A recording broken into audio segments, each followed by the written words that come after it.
7,241 are not here tonight, but 10 scripts are, and those amazing writers, our finalists, who wrote them.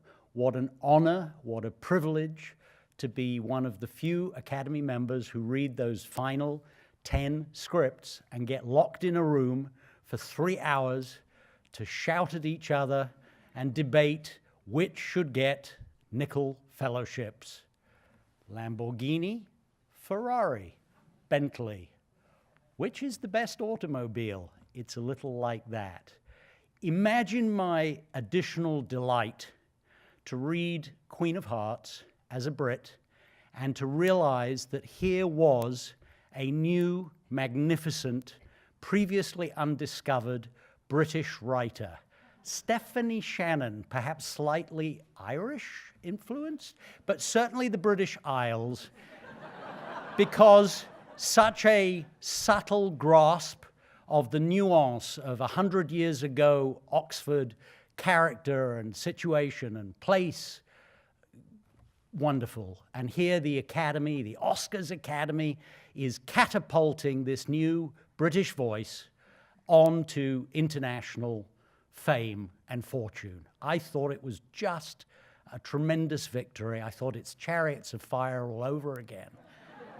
And then I read the letter from Stephanie Shannon and realized that actually this authentic British voice is from Dallas, Texas. Okay. So I put away thoughts of the British are coming, the British are coming. None of that. And of course I realized that this is much better because the greatest achievement in writing is that in this most international of popular media, a writer manages to inhabit a culture, a time, a place, a set of characters that they are not themselves part of. And by doing that fully and beautifully, they take us with them into that place and time and set of characters, and we discover that they are not actually other, they are us. And I realized that in transporting us to Oxford University 100 and something years ago, Stephanie Shannon of Dallas, Texas, had done precisely that. So it is my distinct honor to present this 2013 Nicholl Fellowship in Screenwriting to Stephanie Shannon of Dallas, Texas. Let me see if I can get this exactly right. You all mosey on down now and get your Nicholl.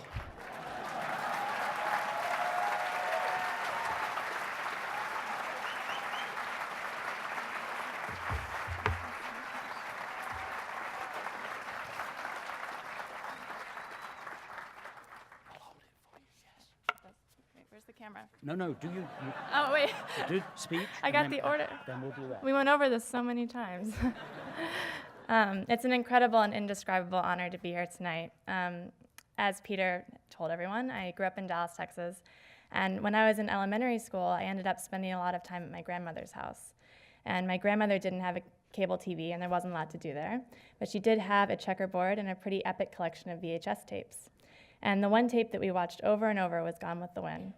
And that film actually holds a very special place in my heart because it was my grandmother's favorite, and by that token, it was mine as well. After I rewound the tape, we would talk, and I would often tell her something I didn't tell anyone else, that I wanted to be a screenwriter, but that I couldn't be because screenwriters were famous and important people in New York or California, and that wasn't me. I was just a shy girl in Texas, and it was impossible.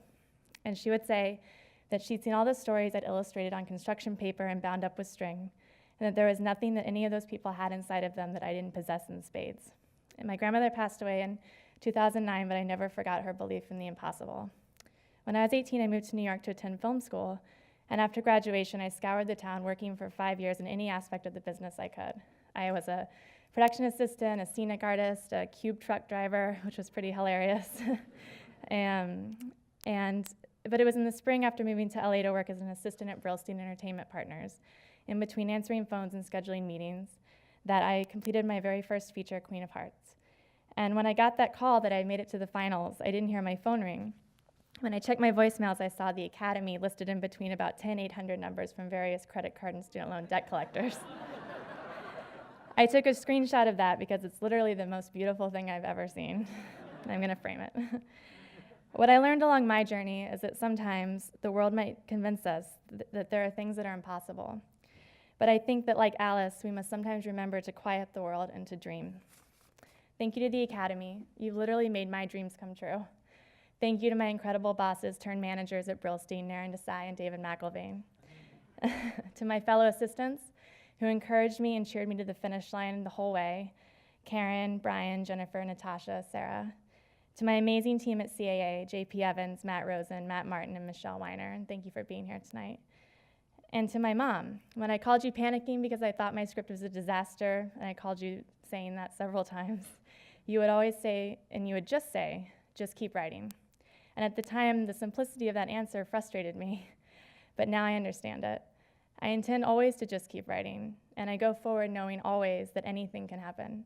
Members of the Academy and the Nicholl Committee, you have given me that gift, and it's a gift that I will take with me the rest of my career. And like the gift my grandmother gave me in her living room so long ago, it will guide me quietly the rest of my life. You have my sincerest thanks and gratitude. Thank you.